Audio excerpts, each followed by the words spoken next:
제가 지금 6번째 시간을 여러분과 함께 이제 시작합니다.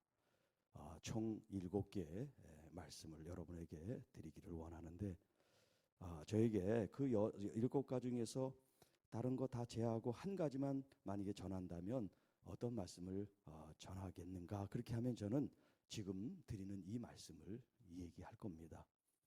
사실은 좀 저녁에서 많은 사람들이 들으면 좋지만 이게 좀 어떻게 보면 시리즈 같은 거거든요. 이렇게 쭉 기승전결 같이 이렇게 연결이 돼 있는 거기 때문에 이걸 또 이렇게 좀 많이 온다고 또 이걸 앞으로 하고 뒤로 하고 그러기가 좀 그렇습니다. 그래서 사람이 있든 없든 오늘 이 6번째 이 주제라고 할까요?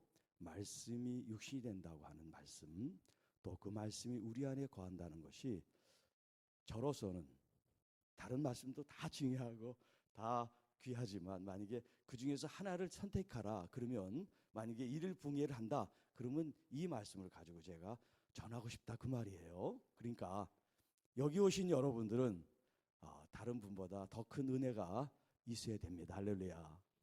네, 다른 분들은 듣지 못할 말씀을 여러분들이 듣고 있기 때문에 그분들에게 잘 또 이렇게 전달해 주시면 고맙겠습니다. 왜 이 말씀이 중요하냐면 저는 모든 말씀의 핵심이 어디냐면 예수 그리스도로 와야 된다고 믿습니다. 그런데 그 예수 그리스도가 바로 우리에게 최초로 계시되는 말씀이 오늘 이 말씀이기 때문에 그렇습니다.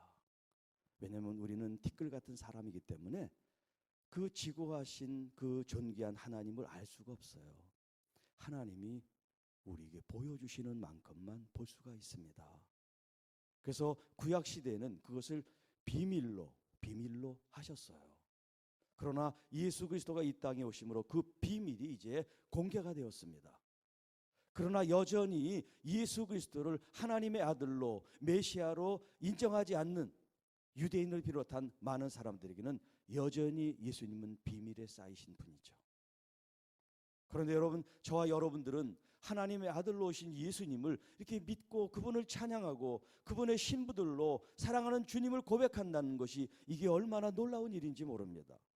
여러분은 여러분 스스로 믿고 주님을 따른다고 생각하시는지 모르겠지만 여러분, 그렇게 여러분이 결단하기 전에 우리 하나님께서 그 믿음을 우리에게 부어주신 줄 믿습니다. 믿음도 하나님의 선물이라고 성경은 말씀하고 있기 때문에 그렇습니다. 이 세상에 우리가 부여나 혹은 건강이나 세상의 명예나 이런 세상의 어떤 성공이나 좋은 걸 못 받았을지라도 여러분 사람들에게 비교하면서 나는 왜 이럴까 생각할 필요가 없어요. 왜? 그들이 못 받은 것을 우리는 받았기 때문에 너무나 놀라운 하나님의 선물을 우리가 받았는데 그 선물의 가치와 그 의미를 우리가 잘 모르기 때문에 나는 여전히 빈곤하고 난 여전히 하나님의 사랑을 받지 못한 것 같은 그런 마음으로 우리가 신앙생활하면 안 되죠. 왜냐하면 너무나 우리는 큰 것을 받았는데 이것을 우리가 알지 못하고 누리지 못하기 때문에 그렇습니다. 자, 오늘 이 14절 말씀은요 1절부터 시작합니다. 갑자기 14절에 말씀이 나온 게 아니라 1절부터 시작합니다. 그래서 항상 제가 문맥을 보라 그랬죠. 그 컨텍스트를 먼저 우리가 봐야 됩니다. 자, 1장 1절 태초에 말씀이 계시니라. 태초. 자, 태초하면 또 생각나는 게 있죠. 네? 어디에서 생각납니까? 창세기 1장 1절 태초에 그렇게 시작하죠. 그러니까 여러분 이 부흥회 성경 공부 시간이다 그렇게 생각해 주시면 좋겠어요. 태초. 우리는 같은 태초지만 의미는 달라요. 여러분이 너무나 잘 아시지만 자, 어떻게 다르냐면 창세기에 나온 이 태초, 인더 비기닝, 이 시작이라는 말은 하나님께서 이 세상을 창조하시는 그 시점의 시작을 말하는 거예요. 그러니까 언젠진 모르지만 이 세상을 창조한 그 시작이 있겠죠. 그 시작을 가리켜 이제 말하는 겁니다. In the beginning. 그때로부터 시작이 됐다는 거예요. 그래서 이제 번역을 태초라 그랬는데 사실 태초라는 그 표현보다는 하나님이 어느 시점에서 시작을 하셨다 그런 의미예요. 그런데 이제 우리가 현재 생각하니까 그게 태초같이 아주 오래전 얘기니까 태초에 이렇게 이제 번역을 한 거예요. 이해를 하시죠?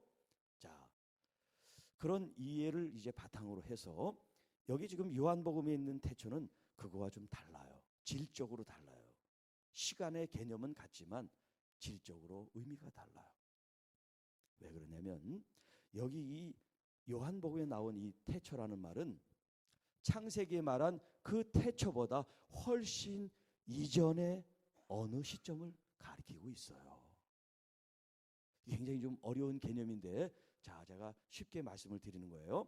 창세기에 있는 그 시작이 언젠가 있었죠. 그 시작이 있는데 지금 이 요한복음의 시작은 창세기에 있는 태초보다 훨씬 이전에 있는 시간이다. 그러니까 창세기와 요한복음의 태초로 얘기하면 시간적으로 누가 먼저 앞서냐면 요한복음이 훨씬 앞서요. 그리고 이제 창세기는 그 이후에 시작된 거예요. 왜 그러냐면 이 태초에 뭐가 계셨냐면 말씀이 계셨대요. 말씀은 누구냐면 하나님이시고 그 하나님은 예수 그리스도를 가리키는데 성부, 성자, 성령 하나님이 뭘 하셨어요? 처음에 이 세상을 창조하셨죠. 그러니까 지금 예수 그리스도를 제가 지금 여러분에게 설명을 드리려고 그러는데 그 예수 그리스도는 이미 하나님 아버지와 함께 창조 사역을 시작하셨어요. 그러니까 창세기에 나온 이 세상을 창조한 그 시간은 이미 하나님이 존재함으로써 어느 시점에 천지를 창조하셨기 때문에 인간이 보고 있는 이 시간이라고 하는 이 시간의 개념보다 요한복음의 이 시간은 세상의 시간이 아닌 하나님의 존재의 시작을 말하는 거기 때문에 이거는 이 세상의 시간보다 훨씬 먼저 선제적, 이제 좀 어려운 말로 선제적이라는 표현을 쓰는데 선제적인 시점을 가리키는 거예요. 자, 너무 이렇게 심각하게 받아들이지 말고 일단 요한복음의 시간은 하나님이시기 때문에 이건 먼저 된 거다, 그렇게 이제 이해를 하시면 좋겠어요. 자, 그 이해가 왜 필요하냐면 우리의 주님은 창조주 하나님이시라는 고백이 있어야 되기 때문에 그래요. 자, 왜냐하면 과거에 이제 여러 신학자들이 있었는데요. 이런 신학자들 쪽에 어떤 이제 신학적인 논리를 폈냐면 예수님은 사람일 뿐이지 하나님이 아니다. 그런 이제 학파가 있었어요. 그것이 예수님의 신성을 부인한다, 이렇게 얘기해요. 자, 우리는 예수 그리스도를 참 하나님과 참 사람으로 고백합니다. 맞죠? 만약에 여기서 이의가 있다, 의심이 생긴다 그러면 조금 제거해 볼 필요가 있어요. 왜냐하면 건강한 하나님의 말씀을 베이스로 갖고 있는 모든 그리스도인들은 똑같이 고백해야 돼요. 이건 교파하고 교리하고 달라도 안 돼요. 이거는 뭐 교리적인 문제가 아니에요. 이거는 성경 말씀의 가장 본질적인 것이기 때문에 우리가 믿는 주 예수 그리스도는 바로 참 하나님이시며, 그러니까 참 하나님은 신성을 얘기하는 겁니다. 하나님의 그 신적인 존재성. 반면에 하나님께서는 온전한 사람이셨다. 그것을 우리가 함께 고백해야만 성경의 바른 베이스로 신앙 고백을 하고 우리 예수 그리스도를 바르게 이해하는 거예요. 그런데 역사 속에 많은 신학적인 사조들이 있어서요. 그 중에는 어떤 사람은 예수님의 신성만 강조해. 신성. 그분은 사람이 아니야. 그분은 신적 존재야. 이렇게 한 면을 강조하고, 또 어떤 사람은 신이 아니야. 그분은 그냥 사람일 뿐이야. 이렇게 양진영으로 나눠져 있다가 이것이 이제 말씀으로 하나가 돼서 아니야, 예수님은 참 하나님이시면서 예수님은 참 사람이셔. 자, 우리가 생각할 때 아니 사람이면 사람이고 신이면 신이지 이게 신도 되고 사람도 된다. 사실 우리의 이 이해 한계로는요 이게 잘 와닿지가 않습니다. 그러나 하나님의 말씀은 우리의 이성에 호소하는 게 아니에요. 하나님 말씀은 믿음으로 취하는 겁니다. 할렐루야. 오늘 여러분들이 내 이 지혜나 이성과 합리적인 사고로 받아들여지지 않는다고 거부를 하고 부인을 하는 그 자체가 믿음이 없는 거예요. 우리가 믿음으로 들어가면 내 이성을 초월합니다. 안 믿어질 것 같은데 믿어지는 거예요. 합리적인 사고로는 그것이 아닌데 그 사고에 앞서 우리의 영혼이 그것을 받아들인단 말이에요. 오늘 여러분들은 물론 이성적인 사고도 하시지만 하나님의 말씀의 이 가르침을 믿음으로 받아들이는 여러분이 되시기를 축복합니다. 자, 말씀이 이제 계시는데 그 말씀이 하나님과 함께 계셨다. 하나님과 함께 계셨다는 이 하나님은 성부 하나님을 가리키는 거예요. 자, 하나님과 함께 계셨는데 이 말씀이 또한 하나님이다. 자, 많은 사람들이 이제 이 삼위일체에 대해서 조금 오해를 하고 있어요. 어떤 오해를 하고 있냐면 저도 이제 어릴 때는 잘 모르니까 이제 누가 목사님들이 오시면 이제 그렇게 설명을 하니까 그런가 보다 그랬어요. 예를 들면 이런 거예요. 자, 이제 태양이 있습니다. 태양이 있는데 이 태양이 빛으로 비추기도 하고 또 열로도 비추기도 하고 그렇죠.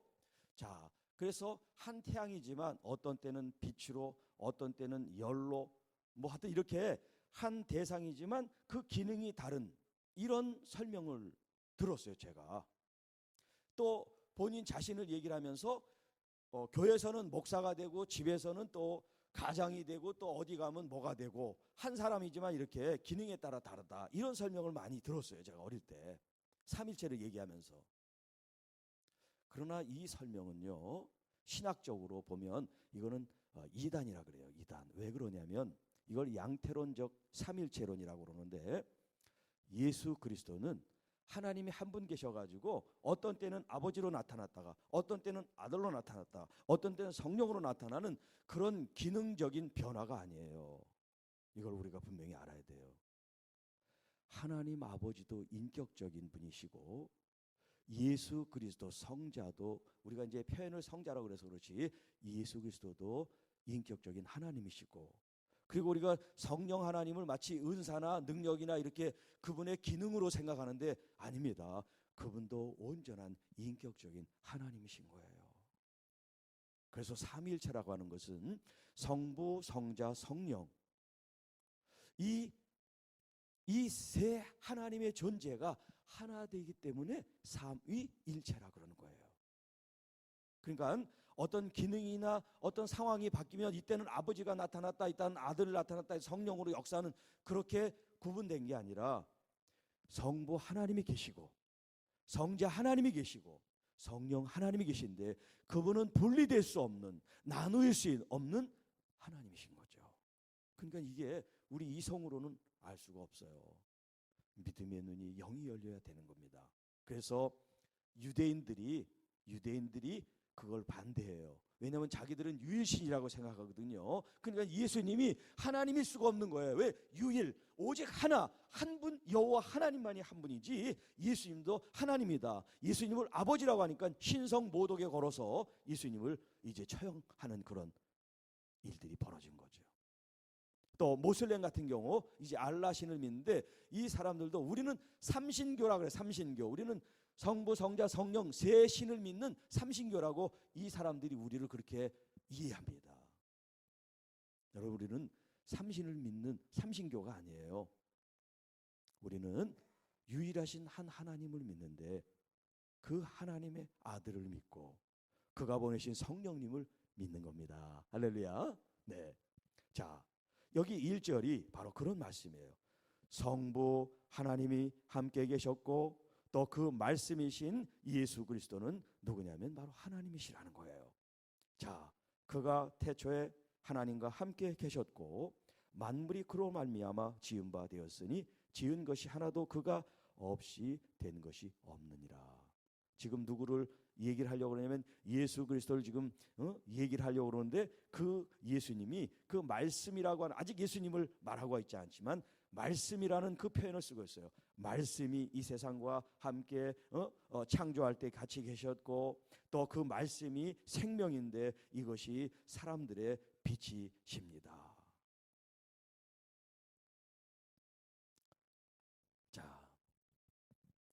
12절 보세요. 영접하는 자 곧 그 이름을 믿는 자들에게는 하나님의 자녀가 되는 권세를 주셨습니다. 너무나 유명한 말씀이죠. 왜냐하면 말씀이신 분이 이 땅에 육신을 입고 오셨는데, 그러니까 사람이 되신 거예요. 예수님이 사람으로 오셨지만 아무도 그 말씀을 하나님의 아들로 받아들이지를 않았다는 거예요. 그분은 세상의 빛으로, 생명의 빛으로 오셨지만 어둠 속에 있는 사람들을 그를 알아보지 못하고 그를 영접하지 못했다는 겁니다.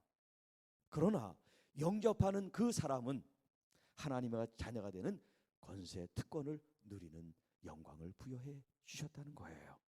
그런데 이것은 혈통, 우리가 뭐 유대인이든 뭐 한국인이든 이런 혈통으로나 육정으로나 하나님 사람의 뜻으로 된 게 아니라 오직 하나님께로부터 난 자들이야만 그리스도를 영접하고 하나님의 자녀가 될 수 있다는 거예요.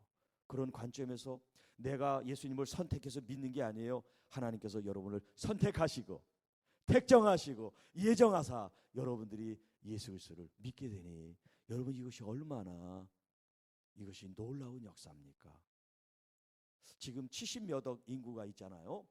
그런데 여러분, 우리가 조치원에 사는데, 조치원 무슨 동네에 사는데 세계 사람들이 조치원 어느 동네 알기를 어떻게 하겠어요? 그런데 하나님은 아시고 여기 이 지역에 이 교회를 두시고 또 수많은 조치원 사람들이 있지만 여러분들을 택해서 하나님의 자녀로 삼았다는 거 얼마나 놀라운 일입니까? 그 하나님의 계획과 섭리 앞에 감사로 한번 뜨겁게 박수로 한번 영광을 돌리십시다. 하나님 감사합니다. 저를 찾으셨군요. 저를 부르셨군요. 저를 선택해 주셨군요. 너무나 감사합니다. 여러분, 우리가 신앙생활하는데 이렇게 좀 감사한 마음으로 주님 앞에 예배하고 또 기쁨으로 봉사하기를 축복합니다. 이런 개념이 없으면 여기가 크고 좋으니까 그냥 이 교회 다녀야 되겠다 그렇게 생각할 수 있잖아요. 그런데 하나님께서 우리를 부르시고 이끄시고 역사해서 이것에서 함께 신앙생활하면서 하나님의 좋은 말씀 속에 우리가 성장해 가니까 얼마나 좋습니까? 자, 그 다음에 이제 우리 오늘 본문 말씀입니다. 말씀이 육신이 되어. 말씀이 육신이 되어. 제 얘기를 해서 죄송합니다. 이 성경에 수많은 말씀이 있으더만은 좋아하는 구절을 한번 얘기해라 그러면 저는 이 14절을 얘기를 하고 싶어요. 그래서 저희 지금 현재 제가 사역하고 있는 저희 교회, 우리가 이제 해마다 표를 정하잖아요. 물론 이제 총에서 나온 표도 있지만 저는 이제 기도하면서 제가 정하는 걸 하는데, 이 14절 말씀이 육신이 되어 우리 가운데, 이게 우리 교회 표예요. 저는 계속 이 표를 가지고 이제 기도하면서 말씀 훈련을 시키고 또 말씀 쓰기를 하고 말씀을 이렇게 읽는, 매일 읽는 그 이제 프로그램 맥체인 그 이제 성경 읽기라는 게 있어요. 이제 하루에 한 장씩 이렇게 이제 네 성경책을 나눠 가지고 그걸 읽으면 1년에 이제 하루에 4장씩만 읽는 거예요. 그러면 구약을 한 번 읽고 신약을 2번 읽는, 지금 그렇게 이제 하고 있어요. 말씀 속에서 같이. 그래서 또 이제 노트를 나눠줘 가지고 이제 성경 말씀을 또 쓰게 하고. 네. 말씀. 근데 이 말씀이 이게 헬라 철학에 기초한 단어예요. 이제 우리가 그걸 좀 알아야 돼요. 왜냐하면 이 요한복음은 헬라 철학의 지식인들, 인텔리들, 이런 사람들이 복음의 대상들이었어요. 여러분, 시장에 있는 분들은 시장의 언어를 해야 돼, 그죠? 시장에 맞는 언어를 써야 되겠죠. 또 학교 가면 교수들이나 학생들을 만나면 캠퍼스, 좀 대학생에 맞는 언어를 써야 되겠죠. 네. 왜냐하면 그래야지 공감을 얻고 이해가 되니까. 마찬가지로 이 요한복음은 이 헬라 문학의 철학의 기본을 가지고 있는 사람들이 이 복음서를 읽는 독자들이었어요. 그래서 예수 그리스도를 설명을 해줘야 되는데 그들이 가장 부합한 단어가 뭘까? 하나님께서 물론 요한 사도에게 계시를 해주셨겠죠. 지혜를 주시고. 그게 뭐냐면 로고스라는 말이에요. 한번 따라합시다. 로고스. 이 로고스는 헬라어예요. 헬라어. 뭐 로고스라는 말을 뭐 시중에서도 잘 쓰죠. 무슨 회사 이름도 로고스가 되고 무슨 컴퓨터 소프트웨어 프로그램도 로고스가 있고 뭐 이제 많이 쓰는데 이 로고스는 헬라어예요. 자, 헬라어인데 헬라어 중에서도 가장 중요한 단어가 이 로고스예요. 그러니까 일반 사람들은 로고스를 잘 쓸 수가 없어. 왜냐하면 이건 너무나 이거는 뭐라고 표현해야 될까? 이건 아무나 말할 수 있는 그런 단어가 아니기 때문에. 왜냐하면 BC 한 535년부터 한 475년 사이에 그 에베소의 출신으로 이 헬라 철학자가 있는데 헤라클리투스라고 하는 사람이 있었어요. 그러니까 예수님이 태어나기 전에 한 500년 전 사람인데요. 그 전에 이 사람이 로고스라는 말을 처음 사용했어요. 그리고 이 사람이 어떤 논리를 전개했냐면 자기가 살아보니까 이 세상에 변하지 않는 건 없더라. 삼라만상 사람들도 다 변하고 얼굴 모습도 변하고 자연계가 변하잖아요. 자기가 보니까 이 세상이 다 변해. 그런데 좋은 쪽으로 변하는 게 아니라 이게 자꾸 쇠퇴하고 나쁜 방향으로 변하잖아요. 그런데 또 가만히 보는데 변하긴 변했는데 또 그렇지도 않아. 그렇게 썩 나쁘게 변화되는 것도 아니야. 참 이상하다. 점점 나이를 먹고 또 무슨 이런 나무나 자연 만물이 시간이 지나면 쇠퇴하고 좀 안 좋은 방향으로 갈 것 같은데 또 보면 질서가 있는 것 같고 또 어떤 원리에 의해서 이끌어가는 것 같은 그런 또 깨달음이 생기는 거예요. 그래서 이 사람이 이름을 지은 거예요. 이게 로고스다. 그게 뭐냐면 보이지 않는 이 온 우주를 조절하고 지배하고 이끌어가는 어떤 존재가 있는데 그걸 로고스라고 해야 되겠다. 이 사람이 그 이름을 붙인 거예요. 그러고서 이제 그 이후에 철학자들이 그걸 그대로 인용을 하면서 이제 더 설명을 붙이고 발전을 시켰어요. 그 중에 한 사람은 누구냐면 여러분이 잘 아는 플라톤. 이 플라톤이라는 이 헬라 철학자가 이제 나름대로 로고스를 정의를 합니다. 이 로고스는 세상에 존재하는 모든 물질이나 이 세계를 지배하고 이끄는 신적 능력이다. 이렇게 정의를 내렸어요. 이것이 이제 조금 시대를 지나면서 스토아 철학이라는 게 있었는데 이 스토아 철학에서는 이 로고스는 하나님, 이 하나님이라는 게 신이란 뜻이에요. 하나님의 생각이고 사람들의 이성에 빛을 주는 빛이다. 제가 좋아하는 빛을 그때 이제 썼어요. 이 스토아 철학에서. 자, 이렇게 일반 사람들은 로고스라는 말을 쓸 수가 없어요. 왜냐하면 이것은 신적인 존재의 언어고 이 세상은 변화돼도 변화되지 않는 존재가 뭐냐면 로고스이기 때문에 일반 사람들이 그 로고스를 쓸 일이 없죠. 그리고 이 철학자들이 이제 더 설명을 붙이면서 뭐라 그랬냐면 우주와 사람 사이에 사람과 사람 사이에 그리고 하나님 신과 사람 사이에 중재자로 연결하고 우리를 이끌어주는 분이 누구냐? 그 존재가 로고스다. 여러분 이렇게까지 발전을 시켰어요. 이게 지금 이 교회 얘기 성경 얘기가 아니라 철학 얘기예요. 세상 밖의 철학. 헬라 철학의 얘기예요. 그런데 여러분 그걸 가만히 들여다보면 예수님하고 좀 맞는 데가 있지 않습니까?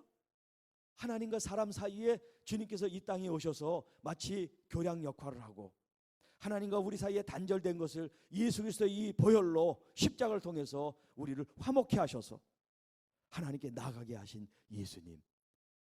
여러분 그 철학은 예수님을 모르고 성경을 모르지만 이 철학자들이 그런 논리를 피면서 이 로고스가 바로 이 온 우주 만물 사람들의 이 변화를 통제하고 조절하는 존재다. 영적 존재, 신적 존재, 지혜가 되고 빛이 되는 뭔지 몰라요. 실제는 몰라 그들이. 그러나 이론으로 만들어 놓은 신의 개념이에요.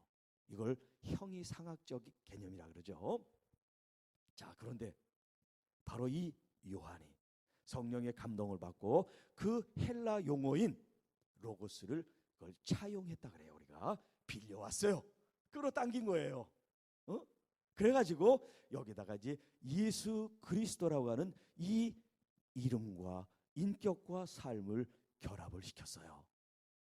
자, 그래서 그 헬라인들이 로고스만 알고 있었던 그들에게 너희들이 믿고 따르고 그렇게 이상향으로 바라봤던 형이상학적 존재가 누구냐면 이 땅에 하나님의 아들로 오신 예수 그리스도다. 그걸 지금 설명하고 있어요.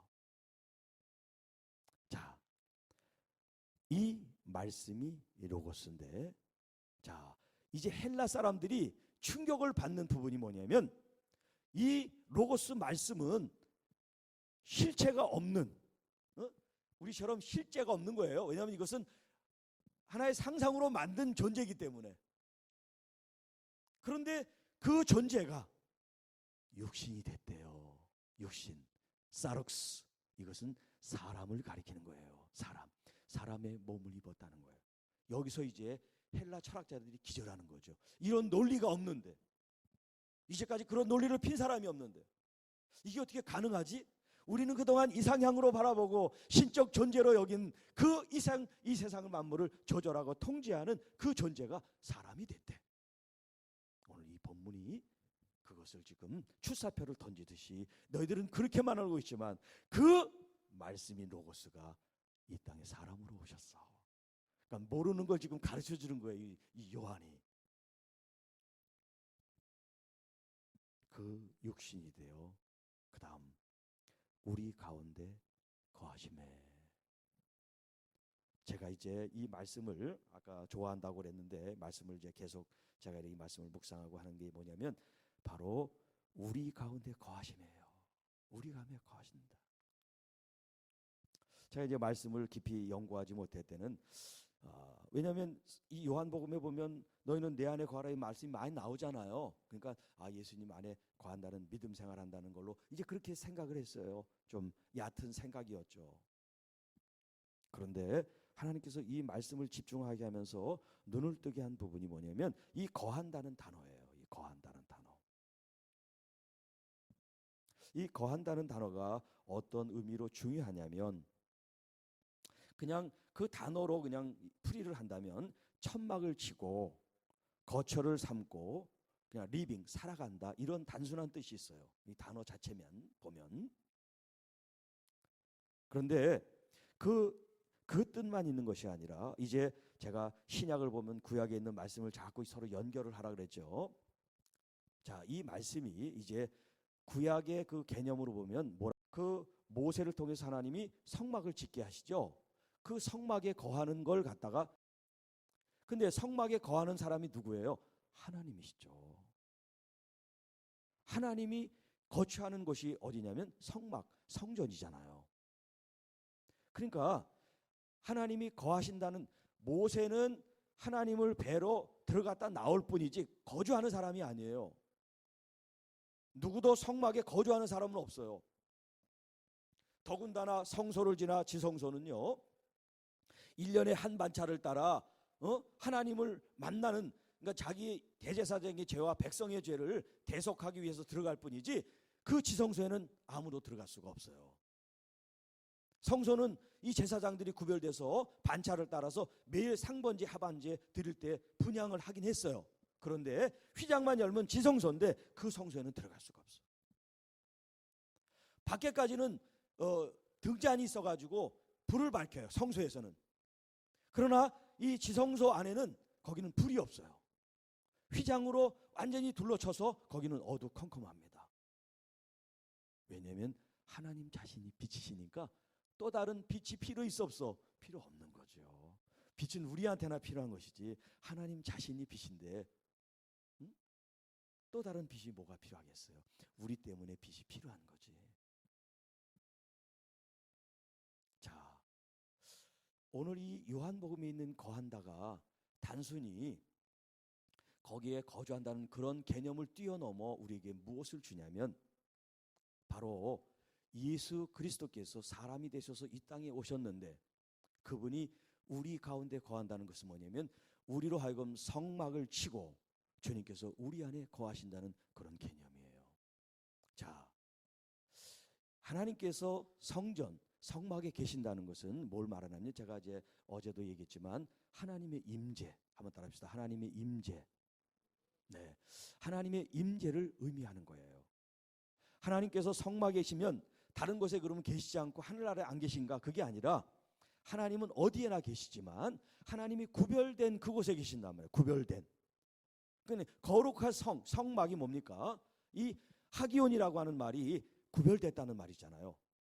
그러니까 이스라엘 백성들이 텐트를 치고 야영을 했어요. 진영을 갖추고 야영을 했어요. 그래서 성막을 중심으로 동서남북으로 3개의 지파씩 나눠 가지고 서로 자기 지역을 이제 하고서 40년 동안 하나님께서 구름으로 불기둥을 서로 이렇게 보이면서 진영을 했죠. 진행을 하고 또 멈추면 서서 또 수경을 하고, 이런 이제 40일 광야 생활을 했는데, 그들의 광야 생활 속에서 가장 중심이 뭐냐면 성막이었어. 성막. 모세가 아니에요.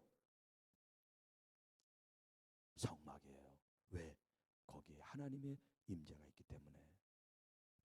그래서 성경에 보면 하나님의 그 영광이 성막에 충만했다는 말씀이 있는데, 출애굽기 40장 34절에 이렇게 표현합니다. 구름이 회막에 덮이고 여호와의 영광이 성막에 충만하니. 영광은 이따 저녁 시간에 또 말씀을 드리겠습니다만은, 이 구름이 일반 물론 대기에 있는 구름이기도 하지만 이건 하나의 의미를 부여해서 하나님의 임재를 의미한단 말이에요. 그런데 하나님의 임재, 그 구름이 이 성막을 덮고는 이제 임하시고, 그 다음에 그곳에 하나님의 영광이 그 성막 안에 충만했다. 이 일련의 임재와 영광을 가리켜 히브리 말로 뭐라 그러냐면 쉐키나라고 해요. 한번 따라합시다. 쉐키나. 네. 이게 이제 하나님의 영광을 가리키는 건데, 하나님의 임재가 있을 때 하나님의 영광이 반드시 따라오게 돼 있어요. 왜냐하면 하나님은 빛이시기 때문에 그분이 임하는 곳에 광채가 비춘단 말이에요. 그래서 모세가 하나님의 얼굴을 뵈려고 할 때 안 된다, 죽는다, 뒷모습을 보고 거기에도 그냥 자기 얼굴이 너무 광채가 빛나는 거예요. 얼굴을 뵈신 것도 아닌데, 정면을 본 것도 아니고 그냥 지나가는 뒤를 봤을 뿐인데 이 모세의 얼굴이 막 빛이 나는 거예요. 그래서 사람들한테 이 수건을 얼굴을 가리고 있었다는 그런 표현을 쓰는 거예요. 하나님은 빛이세요. 그러니까 우리 이 세상의 빛교회 이 이름은 최고예요. 주님 자체가 빛이세요. 그 빛을 주님께서 우리에게 비추셨고 임하셨고 우리 안에 계신 거예요. 그러니까 여러분은 당연히 세상의 빛으로서 반사체, 뭐 이렇게 누구는 또 반사체라 그래. 빛이 예수님이 비치면 그분이 비춰서 우리는 반사하는 반사체다 그러는데, 저는 거기에 별로 동의하지 않습니다. 반사체가 아니라 성령이 내 안에 계시단 말이에요. 그분이 빛을 비추도록 나를 드리는 거지. 자, 여기 거한다고 하는 표현이 바로 성막에 거주한다, 성막에 산다, 그런 의미란 말이에요. 그런데 예수님이 이제 육신 사람이 되셔서 이 땅에 오시는데 어디에 계신다고요? 우리 가운데. 우리 가운데. 하나님의 백성 가운데, 또 부름받은 이 성도들 가운데, 주님을 따르는 참된 그리스도인들 안에 주님께서 거하신다라고 말씀하세요. 자, 여러분이 너무나 잘 아는 말씀, 고린도전서 3장 16절에 주님께서 사도 바울을 통하여 이렇게 말씀하십니다. 너희는 너희가 하나님의 성전인 것과 하나님의 성령이 너희 안에 거하시는 것을 알지 못하느냐. 이어서 17절에 하나님의 성전을 더럽히면 하나님이 그 사람을 멸하시리라. 제가 계속해서 이 거룩에 대한 말씀을 여러분에게 드리고 있습니다. 하나님은 거룩하신 하나님이세요. 또 예수님도 거룩하신 하나님의 아들이세요. 그리고 보혜사 성령님은 거룩한 영이세요. 이 거룩하신 주님께서 우리와 같이 계실 때 주님의 그 거룩하심을 오늘 우리가 받아들이기 위해서는 우리가 거룩해야 되죠. 그래서 어제 하나님께서 거룩하니 너희들도 거룩하라. 이것이 레위기의 주제라고 했습니다. 이제 예수님께서 이 땅에 육신으로 계시지 않고 보혜사 성령을 보내셨어요. 그 성령님이 우리와 함께 계시는데 그 성령님이 거룩한 영이기 때문에 우리들 자신이, 교회가 거룩해야 된다는 거예요. 거룩한 교회, 거룩한 성령이 임하셔서 우리의 성전으로 삼아서 마치 구약시대 성막에 하나님께서 임재하신 것처럼 오늘날 이 시대에 하나님이 거하시는데, 그게 뭐냐면 바로 성령께서 성전인 여러분 안에 거하신다는 거예요. 그러니까 여러분의 삶이 항상 하나님 앞에서, 거룩하신 영 성령님 앞에서 말하고 생각하고 행동하는 그런 습관, 그런 의식화, 그런 자세가 항상 여러분 몸에 배어 있어야 돼요. 두렵고 떨리는 마음으로 구원을 이루라고 말씀하셨는데, 우리가 하나님의 그 임재 앞에 내 목소리를 내고 내 자존심과 내 생각과 내 욕망과 내 어떤 목적을 여러분 요구하고 드러내고 한다는 것 그 자체가 무지한 거예요. 하나님의 그 빛 대신 하나님 앞에 우리는 그냥 바닥에 엎드려서 죽은 것처럼 납작 엎드려서 하나님 말씀하옵소서, 이 종이 듣겠나이다. 그래서 처음에 하늘과 땅에 대한 제가 얘기를 한 게 뭐냐면, 지금 이 말씀의 토대를 지금 깔아놓은 거예요. 지금 5시간 여러분에게 말씀드렸는데 그 5시간 모든 말씀이 지금 이 말씀을 드리기 위해서 지금 밑에 기초를 딱 쌓아놓은 거예요. 그 기초 위에서 지금 말씀이신 예수님을 우리가 영접하고 믿는 게 뭐냐? 바로 그분이 내 안에 사시는 거라는 거예요. 물론 아내와도 살고 자식과도 살고 뭐 부모 형제와도 살지만, 육신적으로는 그렇게 살지만 우리는 영적으로 누구와 사냐면 하나님과 사는 존재라는 거예요. 하나님과 함께 동행하고 하나님과 함께 생활하는 사람, 이것이 실제가 돼야 된다는 거예요. 실제. 예배 드릴 때는 하나님이 계시고 교회 밖에 가면 하나님 안녕히 계세요, 잠깐 좀 놀다가 오겠습니다, 나중에 또 뵙지요. 그렇게 되는 게 아니란 말이에요. 하나님은 늘 영원토록 우리와 함께 하시는 하나님이세요. 그래서 사도 바울은 우리에게 권면합니다. 성령을 근심되게 하지 말아라. 성령을 소멸되게 하지 말아라.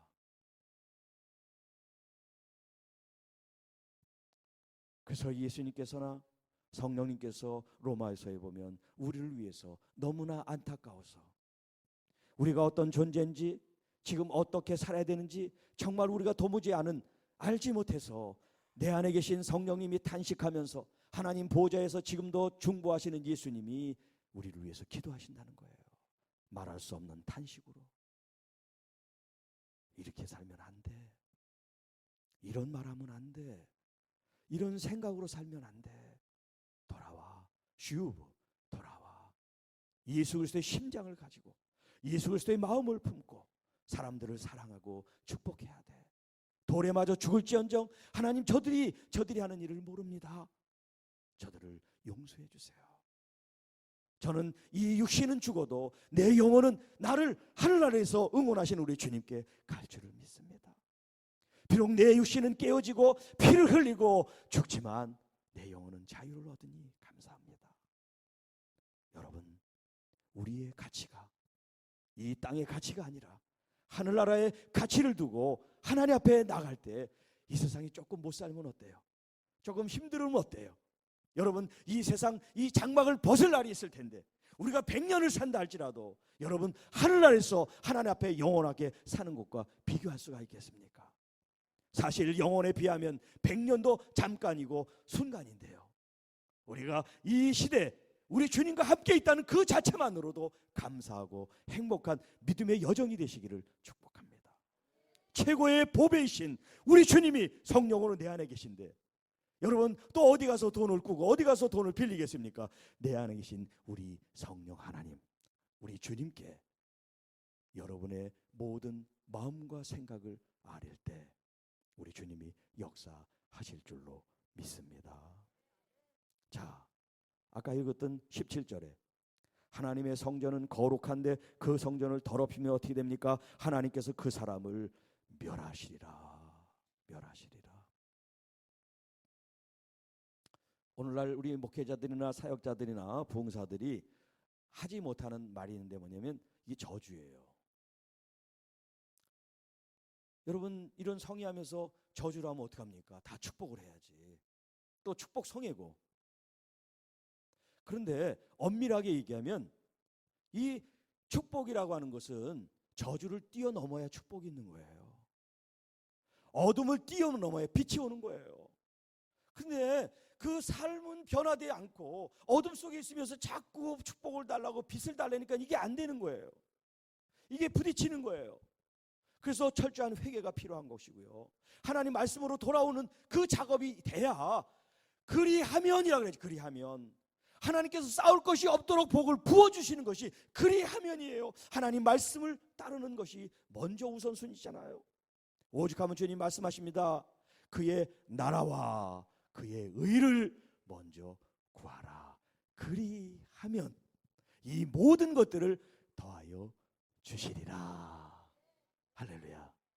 근데 우리는 이 앞에 거는 생략하고 더 여기에 우리가 관심과 생각을 가진다면 이 이율 배반, 주객이 전도됐다 그렇게 얘기하죠. 먼저 하나님 말씀의 본질을 추구하시면 그 나머지는 하나님이 채우시고 입히시고 역사에 주시는 줄로 믿습니다. 자, 성전을 더럽히면 하나님께서 멸하신다는 하나의 증거가 있어요. 슬픈 역사이긴 하지만 여러분이 잘 아는 한나, 사무엘 아시죠? 한나가 자식이 없어요. 태문이 닫혔어요. 분이나라고 하는 첩이 이 본부인 한나를 멸시합니다. 너무나 괴롭습니다. 한날 성전에 가서 하나님께 기도합니다. 그런데 뭐 소리는 안 내고 입으로 막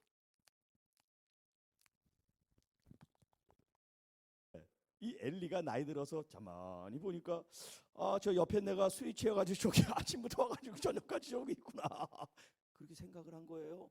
그래서 지나가는 한나한테 술 좀 그만 먹고 정신 좀 차려. 응? 그렇게 권면을 했어요. 그랬더니 내 아버지요, 술 취한 것이 아니라 내 마음이 너무나 깨어지는 슬픈 여자라 하나님 앞에 내 마음을 토설했습니다.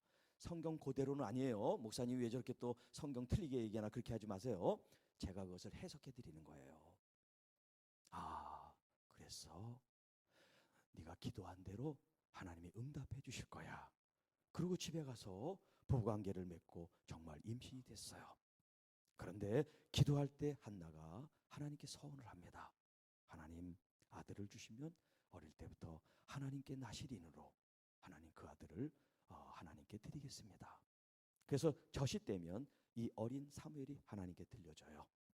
이렇게 사무엘은 어릴 때부터 하나님이 함께 하시는 그런 지혜로운 아들로 성장을 하는 반면에 그 당시 엘리는 나이 들어서 이제 현직의 제사장이 누구냐면 그의 두 아들 홈니와 비느하스였어요. 그런데 이 두 아들은 하나님을 알지 못한다 그렇게 표현이 되겠는데 하나님을 존중하지 아니함으로 자기들이 like God 하나님처럼 된 것처럼 사람들 위해 군림을 하고 사람들이 가진 재물을 제사법에 의해서가 아니라 자기가 원하는 대로 재물을 취하고 그것도 모자라 성전을 돌보는 레위 여자를 행음을 하고 하나님의 거룩한 성전을 더럽히기 시작합니다. 이 소식이 아버지에게 들립니다. 아버지가 이 아들들을 부릅니다. 너희들이 어찌 이렇게 행하느냐? 이렇게 하지 말아라. 그렇게 아버지의 말을 하지만 자식은 듣지 않습니다. 이 아버지는 뭐 다 늙어가지고 이제 뒷방늙은인데 권세를 잡은 건 자기들인데 누구 하나 도전하는 사람이 없는 그런 절대 권력 속에, 권력도 아니지만 그렇게 하나님이 주신 성직을 권력으로 생각해서 자기 부를 축적하고 자기 쾌락을 축적하는 이런 하나님의 성전을 더럽히고 하나님을 모욕하는 이 엘리야 비느하스에 대해서 하나님께서 이 사무엘에게 말씀합니다. 사무엘아, 사무엘아. 성전 가까이에서 이 잠을 자고 있을 때 엘리 제사장이 부르는 줄 알고 깨서 간 저를 부르셨습니까? 제가 여기 있습니다. 나 안 불렀는데 가서 자. 또 소리가 들립니다. 또 갑니다. 아니야. 이렇게 3번씩 소리를 듣고 하나님이 너를 부르시는구나. 애야, 이제 하나님께서 말씀하시면 예, 제가 여기 있습니다. 말씀하십시오. 그렇게 해서 그 말씀을 잘 받아라. 그러는 거예요. 자, 그래서 하나님께서 이제 어떤 말씀을 하냐면 이 엘리 제사장의 가문, 그 가정에 대한 하나님의 저주의 말씀이 임합니다. 이 어린 사무엘이 그걸 듣고 충격을 받습니다. 이 엘리는 정말 아버지보다도 더 높은 분인데 그분의 가정을 하나님이 풍기박살을 내신다는 그 말씀을 두려워서 어찌할 바를 모르는 거예요. 그런데 눈치가 빠른 이 엘리가 부릅니다. 이리 와라. 괜찮다. 이리 와라. 하나님께서 너에게 하신 말씀을 하나도 빼지 말고 다 얘기해. 괜찮아. 그러니까 사무엘이 하나님께서 하신 말씀을 다 고백합니다. 그 말씀의 핵심이 뭐냐면 하나님의 말씀, 하나님의 그 거룩함, 하나님을 존중하지 않는 하나님의 사람이 있다면 그들을 하나님께서 멸시하고 멸하신다는 그런 말씀이에요. 그리고 엘리의 그 가문을 영원토록 하나님을 섬기는 거룩한 가문으로 하나님께서 마음을 먹었지만 이제 이 가문을 끊는다, 대를 끊는다 하는 말씀을 주시는 거예요. 자, 그대로 이루어졌어요. 이 두 제사장이 전쟁터 가서 전쟁에 이제 희생자가 됩니다. 전사를 합니다.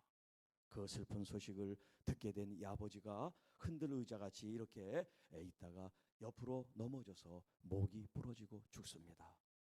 그리고 이제 만삭이 된 이 며느리가 자식을 낳게 되는데 나면서 이가봇이라는 그런 말을 했죠. 이가봇. 그 이는 노, 아니다 그런 말이에요.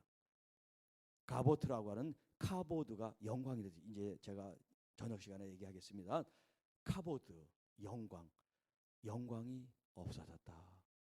하나님의 영광이 떠났다. 그런 뜻으로 이가봇이라는 이제 아이의 이름을 지었다 그랬어요.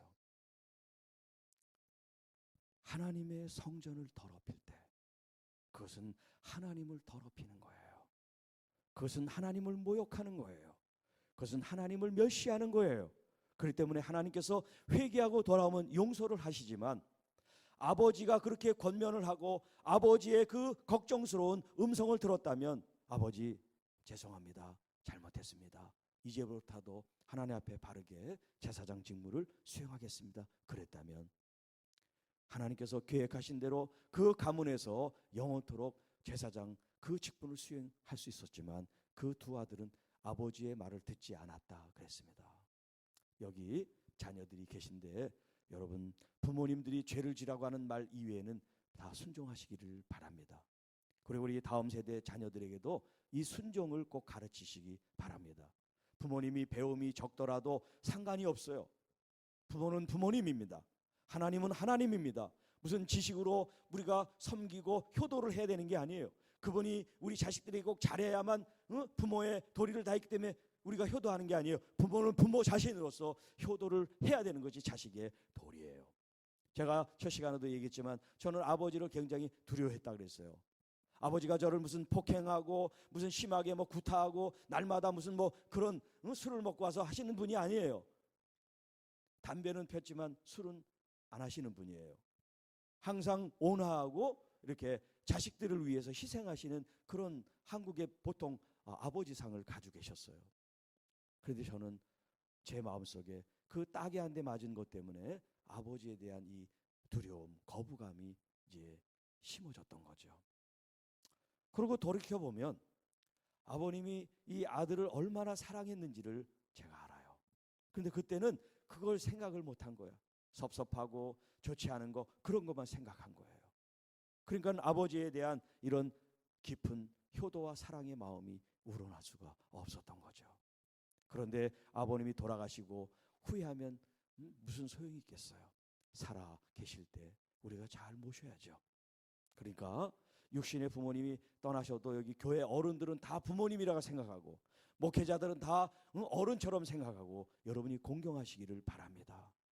공경해서 잘못된 가정은 없어요. 여러분 우리 교회에서도 어르신들을 잘 대접하는데 어른들을 공경하면 하나님의 복을 받게 돼 있어요. 성경에 나와 있지 않습니까? 부모를 공경하면 땅을 얻게 되고 장수를 하게 돼 있다.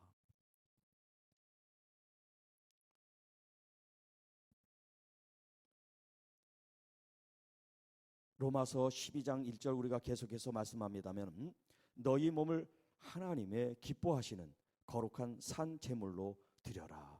너희 몸을 하나님이 기뻐하시는 거룩한 산 제물로 드려라. 이 삶 자체가 뭐냐면 바로 성전의 삶을 말하는 거예요. 왜 우리가 성전의 삶을 사냐면 예수 그리스도께 우리 안에 거하시기 때문에. 우리가 성전이 되어야 주님이 거하신단 말이에요. 그런데 우리가 성전인 걸 모르고 자꾸 우리가 이렇게 죄악 속에서 살게 되고 어둠 속을 추구하게 되면 우리가 우리의 이 성전됨을 어떻게 하냐면 더럽히는 행위가 되는 거예요.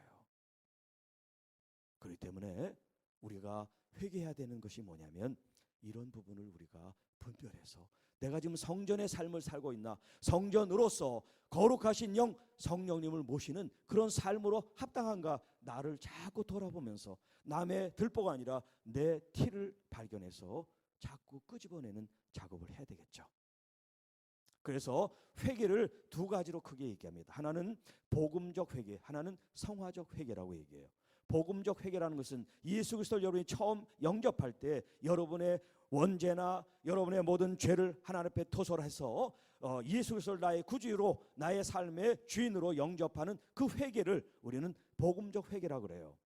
성화적 회개라는 것은 예수님을 믿었지만 지금도 욕심이 있고 지금도 거짓말하고 잘못하는 게 있잖아요.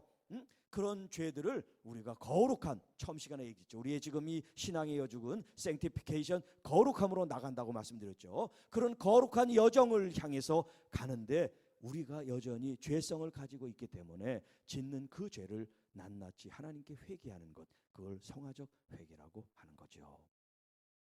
그러니까 한번 회개했다고 회개하지 않으면 안 돼요.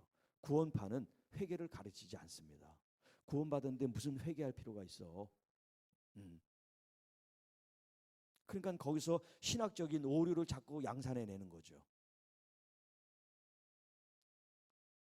또 현대 이제 신학을 번영 신학 뭐 그렇게 이제 얘기를 하는데 사람들이 너무나 축복과 번영만을 추구하다 보니까 회개를 선포하지를 않는 거예요. 여러분 회개 없는 부흥은 없습니다. 인류 역사상 교회사를 쭉 추적하면요, 부흥은 언제 있었냐면 회개가 있을 때 부흥이 있었어요. 저 한 사람을 보더라도 이제까지 신학을 하고 목회를 하고 어떤 과정을 거치는 그런 삶을 살다가 제가 그것을 완전히 다 내려놓고, 뭐 내려놓으려고 내려놓은 것이 아니라 다 하여튼 바닥을 치고 이제 내 학위며 경력이며 가정이며 모든 것을 다 이제 마치 쓰레기나 아무 소용이 없는 헌신자같이 된 거 아니겠어요? 그렇게 저의 인생이 죽음 막바지까지 가게 돼서 성령님의 인도하심을 이끌면서 성령님의 이 훈련 속에 제가 다시 거듭나면서 가장 먼저 성령님이 통과시킨 게 뭐냐면 바로 회개였어요. 그래서 제가 행복과 회개라는 말씀도 드렸잖아요.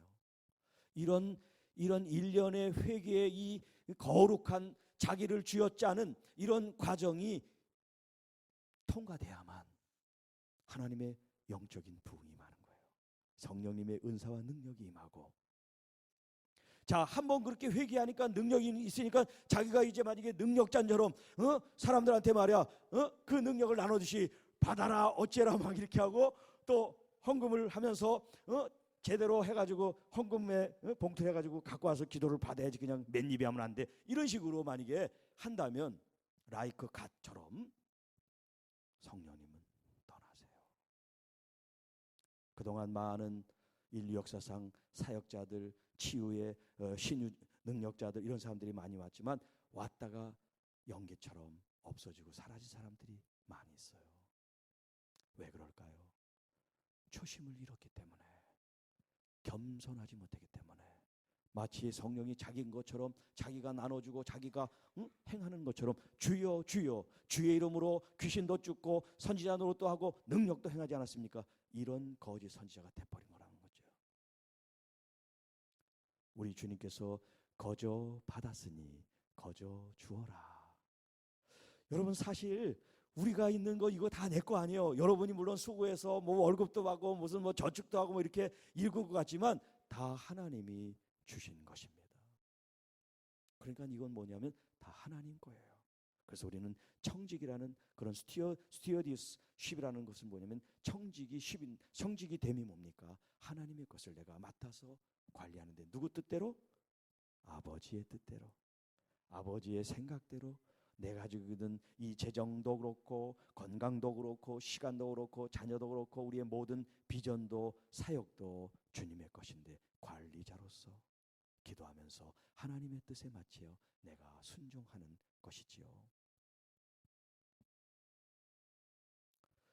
이 회개로 말미암아 부흥이 임하는데 이 부흥은 1907년 평양 대부흥을 이루기도 하고 또 1906년 인도의 뉴델리에서의 부흥을 얘기도 하고 또 1904년 아주사라고 하는 미국의 그 부흥의 현장 진원지가 되기도 하고 여러분 그렇게 우리가 이 부흥사를 쫓아가면 거기에는 반드시 회개의 역사가 있었습니다.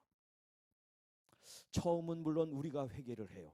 그러나 처음 우리의 의지로 우리의 잘못을 하나님 앞에 올려드릴 때 이제 우리가 성령께 붙잡히면 성령께서 회개의 영을 통해서 우리로 하여금 우리가 생각하지 못하는 그런 것까지도 주님 앞에 회개를 하게 하시더라 이 말이에요. 제가 회개하면서 생각하지 못했던 것을 이제 회개한 것 중에 하나가 뭐냐면 이 땅의 많은 교회들, 하나님의 몸된 교회들, 아프고 상처받은 그런 영혼들을 위해서 기도하지 못했다는 거예요. 왜냐하면 제가 이제 다니면서 교회들을 많이 보고 성도들을 볼 거 아닙니다. 그런데 저 목사님이나 저 교회는 나랑 상관없으니까 특별히 이해관계가 없으니까 그냥 무심결에 지나갈 때가 많이 있었단 말이에요. 그런데 그걸 다 회개하게 하시는 거예요. 너는 너 옆에 있는 교회를 왜 돌아보지 않았느냐? 너는 왜 옆에 있는 목자들을 중보하지 못했느냐?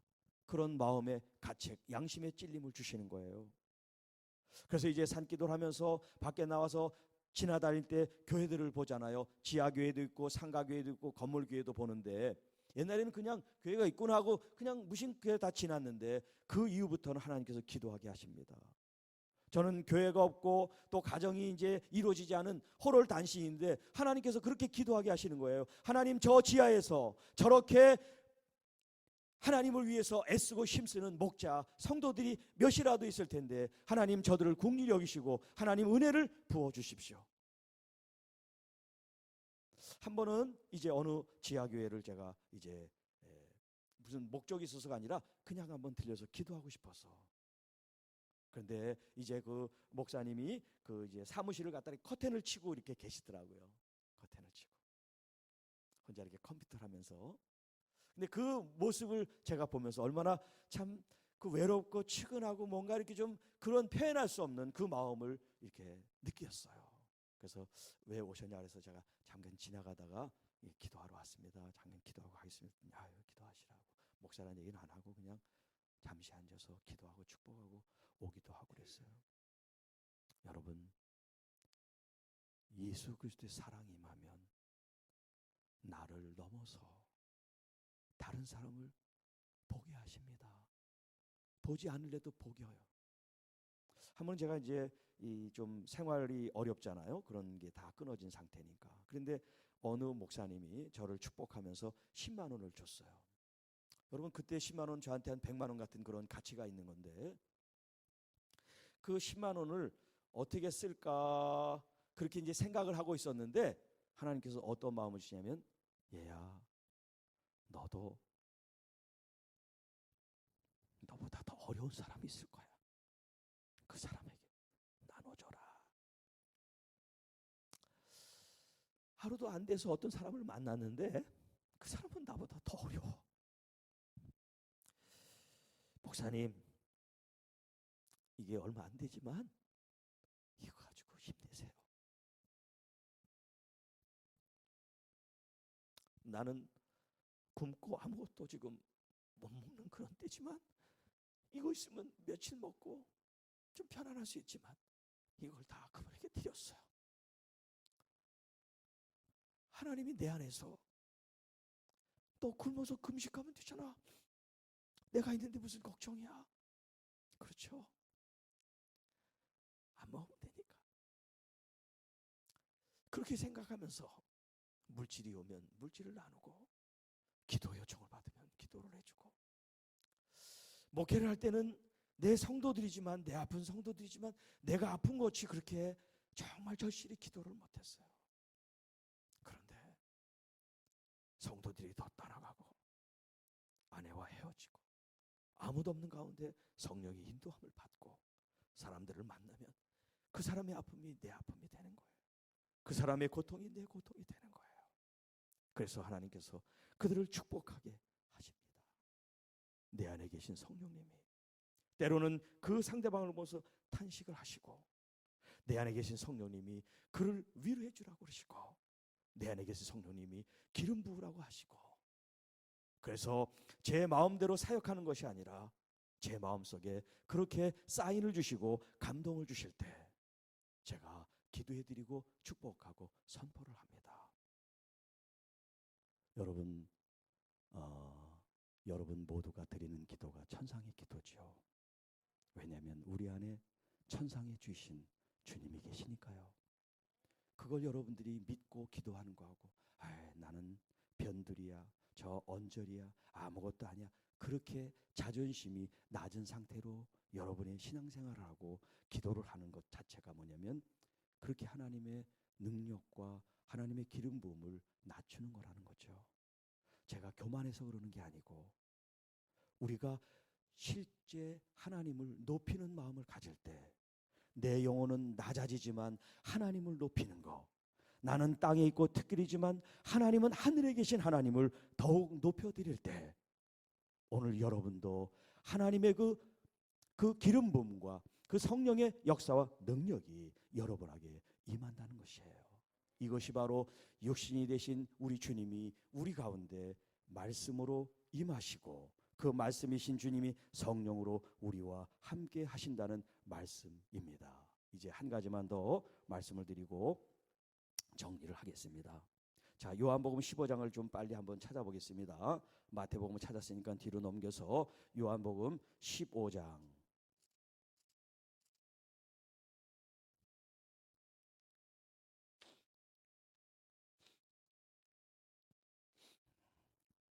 요한복음 15장. 자, 4절 읽겠습니다. 4절 시작. 내 안에 거하라. 나도 너희 안에 거하리라. 가지가 포도나무에 붙어있지 아니하면 스스로 열매를 맺을 수 없음같이 너희도 내 안에 있지 아니하면 그러하리라. 자, 주여 주여 하는 자마다 다 천국에 들어가는 것이 아니라 아버지의 뜻대로 행하는 자에 들어간다는 말씀이죠. 그 말씀이 이 말씀하고 지금 단어가 달라요. 그런데 여러분의 영안은 열려서 이게 같은 말씀으로 이게 보여야 돼요. 쓰기는 임재라고 써도 그것을 거룩함으로 읽어야 된다는 것처럼 성경에 있는 말씀이 단어가 다르더라도 의미가 다 이게 서로 교통되는 거예요. 성령께서 역사하시기 때문에. 성령께서 역사하시기 때문에. 내 안에, 그리스도 안에, 그리스도께서 또한 우리 공동체 교회 성도들 안에. 왜냐하면 주님은 참 포도나무 되시고 아버지는 농부가 되시고 우리들은 그분의 브랜치, 가지들이 된다는 거예요. 자, 나무가 있는데 열매는 어디서 맺냐면 가지를 통해서 맺어요. 그런데 이 가지는 나무에 붙어 있어야 되는 거예요. 우리 이제 가을 되면 나무 잎들이 떨어지고 뭐 가지치기를 하고 이제 이렇게 하죠. 그런데 열매는 어디서 하냐면 가지에서 열매를 맺습니다. 그런데 그 가지가 스스로 열매를 맺는 게 아니에요. 나무에 붙어 있을 때 그 나무로부터 줄기로부터 나오는 그런 양분과 그런 영양분과 그런 수분과 여러 가지 이런 것들을 섭취해서 열매를 맺게 되는 거죠. 예수 그리스도를 떠나서는, 예수 그리스도가 없이는 말로만 주여 뭐 도장 찍듯이 출석하듯이 예배드리는 이 어떤 종교적인 행위, 이런 것은 가지지만 예수님께 붙여진 게 아니라 그냥 자기 홀로 신앙생활을 하는 것과 같다. 그러면 열매가 없다는 거예요. 열매 없는 나쁜 나무는 찍어 불태워 버린다. 하나님의 심판을 받는다는 거예요. 그러니까 천국에 들어갈 수가 없는 거죠. 그러니까 우리가 믿음 생활을 하는데 서기관 바리새인들에게 말씀하신 것처럼, 자, 저들의 가르침은 성경에 있는 토라 하나님 말씀이니까 배우되 저들의 행하는 모습은 따르지를 말아라. 그렇게 말씀하세요. 오늘날 우리들의 가르침은 가르침 있고 본보기 사는 것이 따로 있고 이렇게 따로따로가 아니라 하나가 되어야 됩니다. 말씀대로 여러분이 살아가는 것, 그것이 바로 예수 그리스도 안에 있는 것일 때 주님께서도 우리와 함께 하시고 그런 여러분들을 통해서 하나님께서 많은 열매를 맺기를 원하세요. 이 열매를 많이 맺는 것이 이제 8절에 나옵니다. 너희가 열매를 많이 맺으면 내 아버지께서 영광을 받으실 것이요 너희는 내 제자가 되리라. 이제 마지막 클라이막스가 뭐냐면 글로리, 영광이에요. 영광으로 나가야 돼요. 그러니까 오늘 저녁에 꼭 참석하셔서 은혜 받는 시간 되시기를 바랍니다. 자, 사랑하는 성도 여러분들, 지금 여러분은 누구를 모시고 있습니까? 거룩한 영 성령님을 모시고 있어요. 그렇기 때문에 성령님 안에 여러분의 거룩한 삶을 산 제물로 드리는 것이 무엇인지, 여러분이 말씀을 읽고 말씀을 듣고 그 말씀을 기도로 삼아서 여러분의 삶이 더욱 성화, 거룩한 삶으로 충만해질 때 여러분은 생각하지 않지만 언제 이렇게 열매가 맺었나? 하나님께서 하나씩 둘씩 아름다운 열매, 여러분을 통해서 어떤 영혼이 구원을 받고, 여러분을 통해서 어떤 구원이 위로를 받고, 여러분을 통해서 어떤 구원들이 평안과 안식을 누리고, 또 어떤 영혼들이 치유함을 얻고, 할렐루야. 우리 목사님으로부터 우리 교육자들 앞으로 안수하여 주시기를 바랍니다. 성경에 있는 대로 우리 목자들이 기도할 때 하나님 그 기도의 능력이 나갈 줄로 믿습니다. 뭐 매 시간마다 그렇게 할 수 없지만 무슨 금요 기도회라 이럴 때는 아픈 사람 나와서 얼마든지 기도해 줄 수 있잖아요. 순복음 쪽에서는 이 치유 기도가 강한데 우리 통합 측이나 다른 기성교회는 말씀만 하다 보니까 이런 치유와 회복의 사역들이 이렇게 원활하지 않습니다. 저도 물론 그랬어요. 그러나 성령님께서 저로 하여금 말씀과 기도의 이 사역을 같이 이렇게 열어주면서 기도의 능력이 얼마나 위대한지를 알게 됐어요.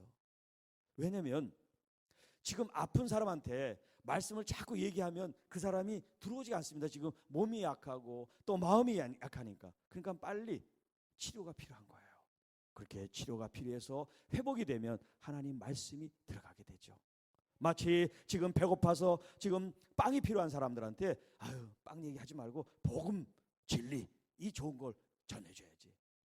여러분, 그들에게 필요한 건 지금 빵이니까 빵도 충분히 주시고, 그들의 마음이 열렸을 때 열린 마음속에 복음을 여러분이 선포한다면 그들이 감사하게 받을 수 있지만, 빵은 이 세상 거니까 필요 없어, 복음이 문제야, 그렇게 얘기하면 이 사람은 아무리 좋은 복음도 문을 닫아버려요. 그 한 일례가 뭐냐면 신천지예요. 신천지 나쁜 거 교인들이 이단인 거 모르는 사람 없어요. 근데도 알면서 가요. 왜? 그들이 그들의 배고픔을 책임져 준다 그러고 직장을 알선해 준다 그러고 그렇게 실제로 하니까 사람들이 지금 신천지로 몰려갑니다. 다가 아닌데도 불구하고. 여러분, 그런데 이 신천지가 처음엔 돕지만 끝까지 돕는 게 아니에요. 재산을 전부 다 몰수합니다. 그러니까 지금 사탕을 주고 좀 꿀을 발라서 주는데 거기에 혹해가지고 가는 거예요. 무지한 거죠. 그러나 그 방법론이 이제 우리가 배울 점이라는 거죠.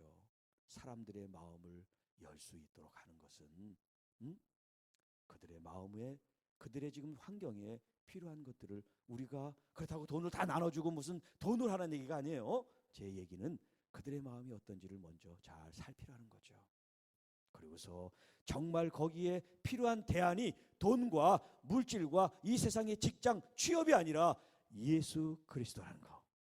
예수 그리스도가 우리 만물의 주이시며 이 세상을 통치하시는 왕으로서 우리의 물질도 허락하신 분이고 건강도 허락하시는 분이고 우리의 죄도 용서하 우리를 구원해 영생을 주시는 하나님의 아들, 아니 그분이 하나님이신 그 예수 그리스도, 그분이 우리의 주님이고 그분이 지금 내 안에 계셔서 내가 그분을 섬기고 있는 것, 그 삶이 여러분의 삶으로 아름답게 나타나기를 주님의 이름으로 축복합니다. 기도하겠습니다.